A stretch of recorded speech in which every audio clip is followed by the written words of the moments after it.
जहाँ आस्था की शक्ति पर्वतों से भी ऊंची हो। वहाँ है तारा देवी का धाम।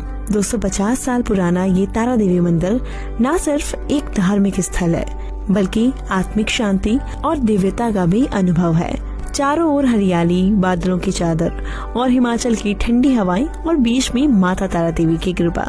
कहते हैं कि जो लोग सच्चे मन से यहाँ आते हैं ना, माँ उनकी हर मुराद पूरी करती है। अगर आप भी शांति और प्रकृति की गोद में कुछ पल बिताना चाहते हैं तो एक बार तारा देवी मंदिर जरूर आइए। शिमला की ऊंचाइयों पर बसा एक ऐसा धाम जहां आत्मा को सुकून मिलता है, और ये शिमला से सिर्फ 11 किलोमीटर की दूरी पर है। पहाड़ियों की चोटी पर चारों ओर फैली देवदार और घनी वादियों से दूर दूर तक फैला हिमाचल का दृश्य इसे बनाता है स्वर्ग स्थान। तो अगर आप शिमला जा रहे हो तो तारा देवी मंदिर को विजिट करना बिल्कुल भी मत भूलना।